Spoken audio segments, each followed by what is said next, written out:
పేరు మీ నాన్న పేరు అన్నా? నా పేరు రాఘవేంద్ర గౌడ్ అన్న. మాది నందికొట్కూరేనా. నాకా 4 ఏళ్ళ నుంచి నువ్వు ఎద్దులు ఇవి. ఏ పైన సరే, ఇత్తానికైనా సరే, ముఖజంలో పాపానికైనా సరే, దేనికైనా సరే పగ్గాలు లేకుండా పోతాయి. దుమ్ముకులైనా సరే. మొన్న 16 ఎకరాలు కొట్టినానన్నా. మళ్ళీ కొట్టి చూపించే కొట్టి చూపిస్తాం అంటున్నాము. ఇప్పుడు ఏ పనికైనా పోతాయినా. మా కాడికి వచ్చి 4 ఏళ్ళ ఎద్దులు ఇవి.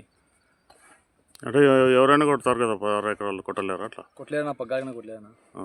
పగ్గాలు లేకుండా కొట్టలేరు అనుకో. కానీ మేము పగ్గాలు కొట్టినాము. కొట్టి చూపిస్తా అంటున్నాం మళ్ళీ మేము. ఇది ఎవరైనా నంది కొట్టుకులో కొట్టినారు ఇట్లా? కొట్టలేదు, ఎవరు కొట్టలేదు. ఇంతవరకు ఎవరు కొట్టలేదా? ఎవరు కొట్టలే.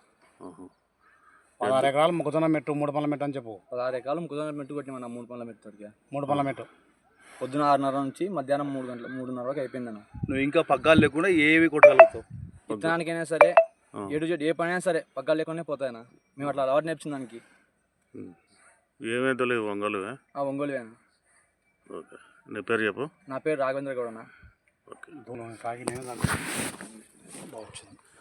నీ పేరు ఏం పేరు? నా పేరు మల్లయ్య. నువ్వు చెప్పు ఆయన గురించి, ఆయన ఎద్దుల గురించి. ఇప్పుడు మాట్లాడినట్టు మాట్లాడు. ఇప్పుడు మాట్లాడినట్టు నేనేమనుకుంటున్నా అంటే ఎవరైనా కొట్టవచ్చు పగ్గాలు లేకుండా. గొప్ప అంటే తెలియదు కదా మాకు. తెలియదు కాబట్టి పగ్గాలు లేకుండా ఎవరు కొట్టలేదు. ఇంతవరకు ఎవరు కొట్టలేదు. పెద్ద సంగతి ఏం కొట్టున్నా. కానీ నేను రైతులకు చాలా మందికి అడిగితే కొట్టలేరన్నా, 4 ఎకరాలు కొట్టడమే రావడం కూడా ఇప్పుడు అన్నారు. నా పేరు అసను శ్రీనివాస గౌడ్ అనే గౌడు. నా పొలంలోనే 16 ఎకరాలు 3 పళ్ళ మెట్టు పగ్గాలు లేకుండా 16 ఎకరాలు మా పొలంలోనే వ్యవసాయం చేసినాడు. అంటే కల్టివేషన్ చేసినాడు అనమాట. 16 ఎకరాలు పగ్గాలు లేకుండా 3 పళ్ళ మెట్టు ఇంతవరకు నందికొట్కూరులో ఎవరు కూడా, అంటే ఎవరు ప్రయత్నించలేదు, ఎవరు కొట్టలేదు కూడా.